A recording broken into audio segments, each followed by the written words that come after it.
Maithili express की शानदार प्रस्तुति। बोला बोला दुर्गा मैया की। सुंदर दूल्हा मिल दोगे DJ Raja, DJ Raja. सुंदर दूल्हा मिल दोगे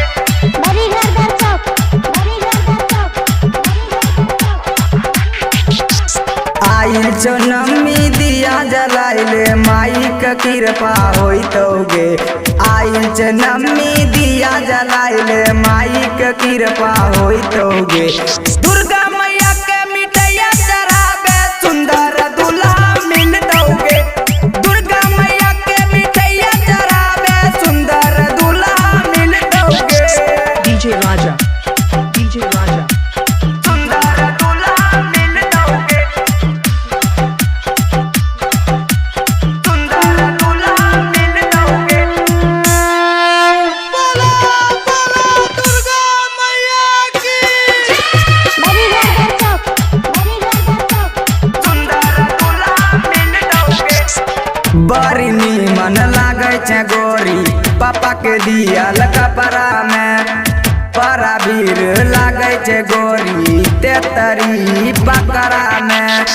तेतरी पकड़ा में बड़ी नीमन लागे छे गोरी पापा के दिया कपड़ा में। बड़ा भीड़ लागे छे गोरी तेतरी पकड़ा में। आम के रसनियन गारी के गोरी दही के टप से न पिय दोगे। आम के रसनियन गारी के गोरी दही के टप से न पिय दोगे। दुर्गा मैया के मिठैया चढ़ावे सुंदर दूल्हा मिल दोगे। दुर्गा मैया के मिठैया चढ़ावे सुंदर दूल्हा मिल दोगे। DJ Raja, DJ Raja. सुंदर दूल्हा मिल दोगे।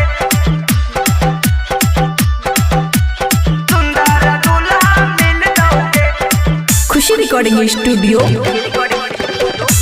बलुआहा। सुंदर दूल्हा मिल दोगे।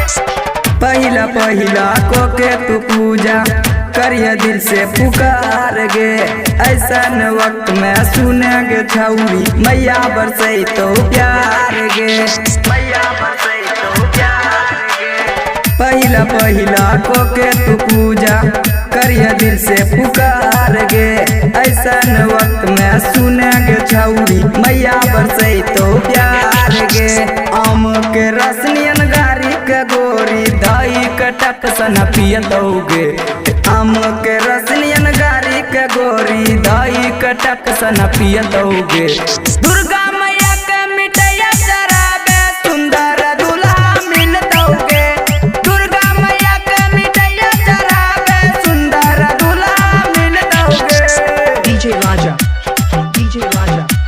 सुंदर दूल्हा मिल दोगे। सुंदर दूल्हा मिल दोगे। बोला बोला मेहरा वाली मैया की। खुशी रिकॉर्डिंग स्टूडियो बलुआहा। मंदिर के घंटा से आवे छो जेना आवाज टना टन गे। कसमस करे छो भक्त लोग चरत नवरात्र गे। चरत नवरात्र गे। मंदिर के घंटी से आवे छो जेना आवाज टना टन गे। कसमस करे छो भक्त लोग चरत नवरात्र गे। प्रीतम के आपन दीवाना बनाइले जोरी निमन तोर खिल दोगे। धीरज के आपन दीवाना बनाइले जोरी निमन तोर खिल दोगे।